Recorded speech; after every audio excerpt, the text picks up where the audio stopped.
നമസ്കാരം. മലയാളി വാർത്ത ഇൻസൈഡിലേക്ക് സ്വാഗതം. ഇമ്മാതിരി പണി സ്വപ്നങ്ങളിൽ മാത്രം. കഴിഞ്ഞ കുറേ കാലമായി ഇസ്രായേലിനെ നിരന്തരം കുറ്റപ്പെടുത്തുകയാണ് ദക്ഷിണാഫ്രിക്ക. പലസ്തീൻ വാദത്തെ പിന്തുണയ്ക്കുക മാത്രമല്ല, ഇസ്രായേലിന്റെ കടുത്ത വിമർശകരാണ് ദക്ഷിണാഫ്രിക്ക.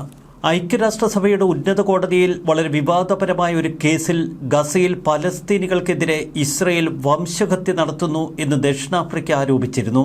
അന്താരാഷ്ട്ര തലത്തിൽ പലസ്തീൻ അനുകൂല പ്രസ്ഥാനത്തെ നയിക്കുകയാണ് ദക്ഷിണാഫ്രിക്ക.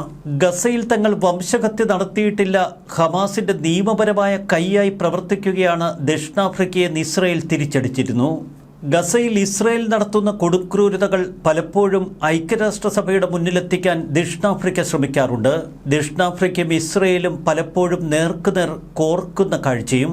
അതേ ദക്ഷിണാഫ്രിക്കയ്ക്ക് ഇപ്പോൾ ഒരു ഒടുക്കത്തെ പണി കിട്ടിയിരിക്കുന്നു. ഇസ്രായേലിൽ നിന്ന് പുറപ്പെട്ട ഒരു വിമാനം നേരെ ദക്ഷിണാഫ്രിക്കയിലേക്ക്. ദക്ഷിണാഫ്രിക്കൻ വിമാനത്താവളത്തിൽ 150 യാത്രക്കാരെ ഇറക്കിവിട്ട് വിമാനം തിരികെ പോന്നു. എന്നാൽ ആ 150 യാത്രക്കാർ പലസ്തീനികളാണ് എന്നത് തമാശ. പലസ്തീനികളായ യാത്രക്കാർക്ക് യാത്രാരേഖകളൊന്നും കയ്യിലില്ല. തങ്ങൾ ദക്ഷിണാഫ്രിക്കയിലേക്ക് അഭയാർത്ഥികളായി വന്നിരിക്കുകയാണ് എന്ന് പലസ്തീനികൾ. അവരെ സ്വീകരിക്കാതിരിക്കാൻ അങ്ങനെ ദക്ഷിണാഫ്രിക്കയ്ക്ക് മാർഗമില്ല. ദക്ഷിണാഫ്രിക്കയിലെ ജോഹനാസ്ബർഗ് വിമാനത്താവളത്തിലാണ് ഇസ്രായേലിൽ നിന്നുള്ള ഒരു വിമാനം എത്തിയത്. ഇസ്രായേലിൽ നിന്നുള്ള ഈ ചാർട്ടേഡ് വിമാനത്തിൽ ആരായിരുന്നു യാത്രക്കാർ എന്നത് തികച്ചും അവ്യക്തം. യാതൊരുവിധ യാത്രാരേഖകളുമില്ലാതെ ഒരു ചാർട്ടേഡ് വിമാനത്തിൽ 150 യാത്രക്കാരാണ് ജോഹനാസ്ബർഗ് വിമാനത്താവളത്തിൽ വന്നിറങ്ങിയത്. വ്യാഴാഴ്ച രാവിലെ വിമാനം OR ടാംപോ അന്താരാഷ്ട്ര വിമാനത്താവളത്തിൽ വന്നിറങ്ങി. ഇമിഗ്രേഷൻ സമയത്ത് പലസ്തീനികളോട് ദക്ഷിണാഫ്രിക്കയിൽ എവിടേക്കാണ് നിങ്ങൾ പോകുന്നത്, വിസ രേഖകൾ എവിടെ എന്ന ചോദ്യത്തിന് ഉത്തരമില്ല. ദക്ഷിണാഫ്രിക്കയിൽ എത്ര കാലം താമസിക്കുമെന്ന് അധികൃതർ ചോദിച്ചപ്പോൾ അതിനും അവർക്ക് ഉത്തരമില്ല. ഇനി ഗസ മുനമ്പിലേക്ക് മടങ്ങിപ്പോകാൻ കഴിയില്ല, തങ്ങൾ അഭയാർത്ഥികളായി എത്തിയതെന്നായിരുന്നു അവരുടെ മറുപടി. ഒടുവിൽ 12 മണിക്കൂറോളം ഇമിഗ്രേഷൻ അധികൃതർ അവരെ തടഞ്ഞുവെച്ചു. എന്ത് ചെയ്യണമെന്നറിയാതെ മറ്റൊരു വിമാനത്തിൽ അവരെ തിരികെ എങ്ങോട്ടയക്കും എന്ന സംശയം. ഇസ്രായേലിലേക്ക് തിരികെ അയക്കുക പ്രയാസമാണ്. കാരണം ഇസ്രായേൽ അത്തരമൊരു വിമാനത്തിന് പ്രവേശനാനുമതി നൽകില്ല. ഗസയിൽ നിന്ന് പുറത്തേക്ക് പോകുന്ന ആളുകൾക്ക് ഇസ്രായേൽ അധികൃതർ സാധാരണയായി ചില എക്സിറ്റ് സ്റ്റാമ്പുകളോ സ്ലിപ്പുകളോ നൽകാറുണ്ട്. എന്നാൽ പലസ്തീനികളുടെ കയ്യിൽ ഒന്നുമില്ല. ചുരുക്കത്തിൽ ഇസ്രായേലിനോട് ചോദിക്കാൻ വയ്യാത്ത അവസ്ഥ. യാത്രക്കാരെ വിമാനത്തിൽ നിന്ന് പുറത്തിറക്കാൻ ആദ്യം വിസമ്മതിച്ചിരുന്നു ദക്ഷിണാഫ്രിക്കൻ അധികൃതർ. എന്നാൽ സർക്കാർ നടപടികൾക്കെതിരെ ദക്ഷിണാഫ്രിക്കയുടെ പല ഭാഗത്തും വലിയ പ്രതിഷേധം നൊടിയിടയ്ക്കുള്ളിൽ ആളിക്കത്തി. പലസ്തീനികളായ അവരെ കൈയൊഴിയരുത് എന്ന് പറഞ്ഞുകൊണ്ട് ജനങ്ങൾ തെരുവിലേക്കിറങ്ങി. കുട്ടികളുള്ള കുടുംബങ്ങളും 9 മാസം ഗർഭിണിയുമായ ഒരു സ്ത്രീയും ഉൾപ്പെടെ 153 പലസ്തീനികൾ. ഇവരെ എന്ത് ചെയ്യണമെന്നറിയാതെ കുഴഞ്ഞു ദക്ഷിണാഫ്രിക്കൻ സർക്കാർ. കെനിയയിലെ നെയ്റോബിയിലെ ഒരു സ്റ്റോപ്പർ വഴി പലസ്തീനികൾ എങ്ങനെയാണ് ദക്ഷിണാഫ്രിക്കയിൽ എത്തിയത് എന്നതിനെക്കുറിച്ച് അന്വേഷണവും ആരംഭിച്ചു. ഇവർ ഗസ നിവാസികളാണ്, എങ്ങനെയോ ദുരൂഹമായി ഇവിടെ എത്തി എന്ന് അധികൃതർ പത്രക്കുറിപ്പ് ഇറക്കി. വിമാനം ആരാണ് ചാർട്ടർ ചെയ്തത് എന്നതിനെക്കുറിച്ച് പോലും തികഞ്ഞ അവ്യക്തത. എന്നാൽ രഹസ്യവിവരങ്ങൾ ചർച്ച ചെയ്യാൻ ഒരു ഇസ്രയേലി സൈനിക ഉദ്യോഗസ്ഥൻ ബന്ധപ്പെടുന്നു. അൽ മജ്ദ് എന്ന സംഘടന ഗസയിൽ നിന്ന് ദക്ഷിണാഫ്രിക്കയിലേക്ക് ഏകദേശം 150 പലസ്തീനികളെ കൊണ്ടുപോകാൻ ക്രമീകരിച്ചിരുന്നുവെന്ന് അദ്ദേഹം വ്യക്തമാക്കി.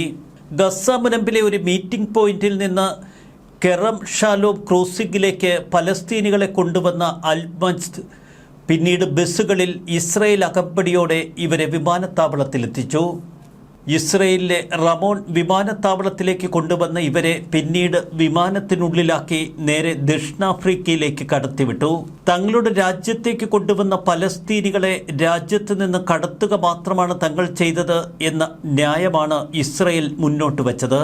പലസ്തീനികളിൽ 23 പേർ മറ്റു രാജ്യങ്ങളിലേക്ക് യാത്ര ചെയ്തു എന്ന് ദക്ഷിണാഫ്രിക്ക പിന്നീട് വ്യക്തമാക്കി. എന്നാൽ 130 പേരെ സ്വീകരിക്കാൻ തങ്ങൾ നിർബന്ധിതരായി.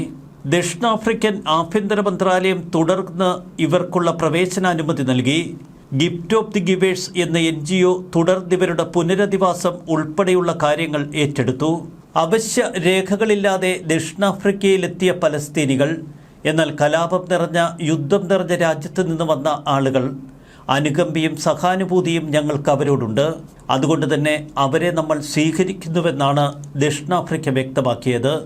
അവർ അഭിമുഖീകരിക്കുന്ന സാഹചര്യത്തെ നേരിടാൻ അവരെ ഒരുക്കുകയാണ്. പലസ്തീനികളെ ഗസയിൽ നിന്ന് പുറത്താക്കാനുള്ള ഇസ്രയേൽ പദ്ധതിയുടെ ഭാഗമാണ് ഈ ചാർട്ടേഡ് വിമാനമെന്ന ആരോപണമുയരുന്നു.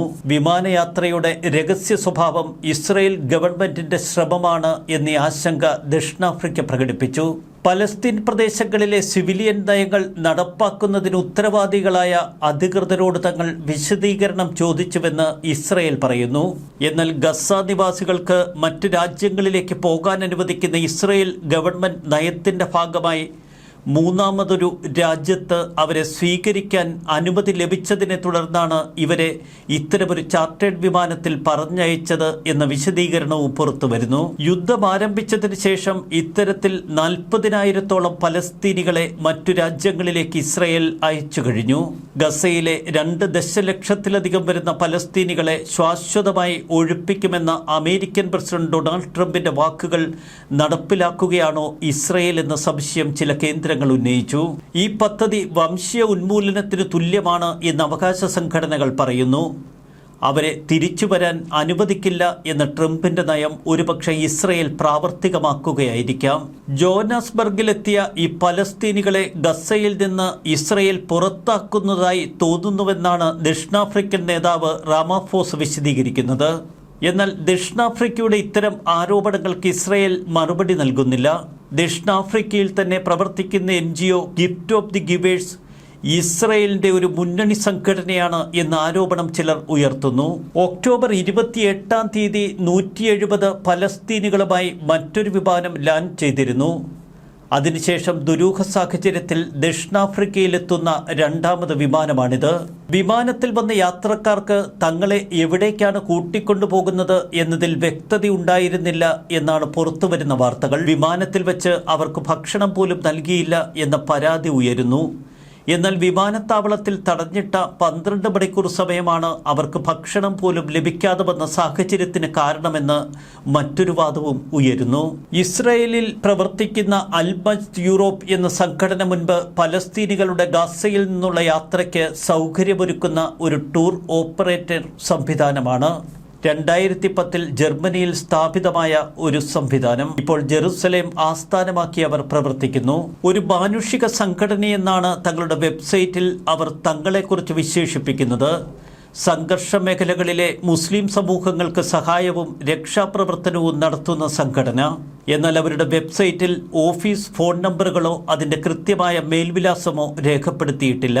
പലസ്തീനികളെ ഗസയിൽ നിന്ന് ഒഴിപ്പിക്കാനുള്ള ഇസ്രയേലിന്റെ ഷാഡോ പ്രവർത്തനമായി ചിലർ ഇതിനെ കാണുന്നു. എന്നാൽ ദക്ഷിണാഫ്രിക്കയ്ക്ക് ഇസ്രയേൽ ഒരു പണി കൊടുത്തതാണ് എന്ന് സമൂഹ മാധ്യമങ്ങളിൽ വലിയ കുറിപ്പുകൾ. ഗസയിലെ ജനങ്ങളുടെ ദാരുണമായ അവസ്ഥ ചിലർ ചൂഷണം ചെയ്യുകയാണ് എന്ന് ദക്ഷിണാഫ്രിക്കൻ അധികൃതർ പറയുന്നു. അവരുടെ കുടുംബങ്ങളെ വഞ്ചിക്കുകയും അവരിൽ നിന്ന് പണം പിരിക്കുകയും ക്രമരഹിതവും നിരുത്തരവാദപരവുമായ രീതിയിൽ അവരുടെ യാത്രയ്ക്ക് സൗകര്യമൊരുക്കുകയും ചെയ്യുന്ന ചില ഏജൻസികൾ ഇപ്പോൾ നമുക്കിടയിലുണ്ട് എന്ന് ദക്ഷിണാഫ്രിക്ക ഓർമ്മപ്പെടുത്തുന്നു. കൃത്യമായ മേൽവിലാസത്തിൽ രജിസ്റ്റർ ചെയ്യാത്ത ഒരു കമ്പനിയാണ് ഈ ചാർട്ടേഡ് വിമാനം ക്രമീകരിച്ചത്. ദക്ഷിണാഫ്രിക്കയിലെ ചാർട്ടേഡ് വിമാനത്തിൽ വന്നിറങ്ങിയ യാത്രക്കാർ മാധ്യമപ്രവർത്തകരോടും സംസാരിച്ചു. ഇതും ദക്ഷിണാഫ്രിക്കൻ സർക്കാരിന് വലിയ തലവേദനയുണ്ടാക്കി. ഞങ്ങൾ ഗസയിൽ നിന്നാണ് വരുന്നത്. ഞങ്ങൾ അവിടെ ദിനംപ്രതി മരണത്തെ അഭിമുഖീകരിക്കുന്നു. ഞങ്ങളെ വീണ്ടും മരണമുഖത്തേക്ക് തള്ളിവിടരുതേ എന്നായിരുന്നു യാത്രക്കാരുടെ പരിദേവനം. 2 വർഷ യുദ്ധത്തെ ഞങ്ങൾ അതിജീവിച്ചു. ഇവിടെ എത്താൻ കഴിഞ്ഞത് ഭാഗ്യമാണ്. വീണ്ടും മരണത്തിന്റെ മുഖത്തേക്ക് നിങ്ങൾ ഞങ്ങളെ തള്ളിവിടരുത്. പലസ്തീനികൾക്കുണ്ടായ ഈ അപമാനത്തിന് ആഭ്യന്തര മന്ത്രാലയവും അതിർത്തി അതോറിറ്റിയും അന്വേഷണം നടത്തണമെന്ന് ദക്ഷിണാഫ്രിക്കൻ സർക്കാർ പറയുന്നു. വിമാനത്താവളത്തിലെ ടാർമാർക്കിൽ അവരെ മണിക്കൂറുകളോളം കാത്തിരുത്തി. ഈ യാത്രക്കാരെ പുറത്തേക്കിറക്കാതിരിക്കാൻ എല്ലാ ഒഴിവുകഴിവുകളും സർക്കാർ പ്രയോഗിച്ചിരുന്നു. എന്നാൽ അതിനകം തന്നെ അവരുടെ കൈവിട്ടുപോയി. സ്വതന്ത്ര രാഷ്ട്രത്തിനായുള്ള പലസ്തീനികളുടെ പോരാട്ടത്തിന് വലിയ അനുകമ്പയാർന്ന സഹാനുഭൂതിയാണ് പലപ്പോഴും ദക്ഷിണാഫ്രിക്ക പ്രകടിപ്പിച്ചിട്ടുള്ളത്. 1990കളുടെ തുടക്കത്തിൽ വർണ്ണവിവേചന വിരുദ്ധ നേതാവായ നെൽസൺ മണ്ടേല പലസ്തീൻ ലക്ഷ്യത്തിന് പിന്തുണ വാഗ്ദാനം ചെയ്തപ്പോഴൊക്കെ ദക്ഷിണാഫ്രിക്കയിൽ നിന്ന് വലിയ പിന്തുണ.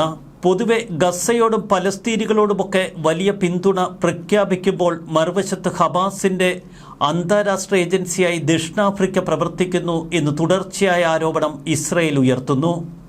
സബ് സഹറാൻ ആഫ്രിക്കയിലെ ഏറ്റവും വലിയ ജൂത സമൂഹത്തിന് ആതിഥേയത്വം വഹിക്കുന്ന രാജ്യത്ത് ഇസ്രയേൽ അനുകൂല ചെറുമാർച്ചുകളും റാലികളുമൊക്കെ നടന്നു എന്നതും മറ്റൊരു വിരോധാഭാസം. ഗസയുടെ ക്രോസിംഗുകൾ നിയന്ത്രിക്കുന്ന ഇസ്രയേലി സൈനിക സംഘടനയായ കൊഗാറ്റ് ഒരു പ്രസ്താവന ഇറക്കി. മൂന്നാമതൊരു രാജ്യത്ത് നിന്ന് അവരെ സ്വീകരിക്കാൻ കൊഗാറ്റിന് അനുമതി ലഭിച്ചതിനെ തുടർന്ന് താമസക്കാർ ഗാസ മുനമ്പ് വിട്ടു. അതിനുവേണ്ട സഹായങ്ങൾ ഞങ്ങൾ നൽകി. എന്നാൽ ദക്ഷിണാഫ്രിക്കയിലെ പലസ്തീൻ എംബസി പറയുന്നു, മുൻകൂട്ടി അറിയിക്കാതെയോ ഏകോപനമില്ലാതെയോ ആണ് ഈ യാത്രക്കാരെ ഇവിടെ എത്തിച്ചത്. രാജ്യത്തിന്റെ വികാരം മനസ്സിലാക്കിയ ദക്ഷിണാഫ്രിക്കൻ പ്രസിഡന്റ് പറഞ്ഞു, ഞങ്ങൾക്കവരെ തിരിച്ചയക്കാൻ കഴിയില്ല. ചുരുക്കത്തിൽ ദക്ഷിണാഫ്രിക്കയ്ക്ക് ഇസ്രയേൽ കൊടുത്ത ഒരു പണിയാണ് എന്ന തലത്തിൽ ഇപ്പോൾ സമൂഹ മാധ്യമങ്ങളിൽ വലിയ ചർച്ചകൾ. എന്തായാലും ഇസ്രയേൽ തുറന്ന് ഒന്നും പറയുന്നില്ല. ദക്ഷിണാഫ്രിക്ക ആവട്ടെ അന്തം വിട്ട് നിൽക്കുന്നു. ന്യൂസ് ഡെസ്ക് മലയാളി വാർത്ത.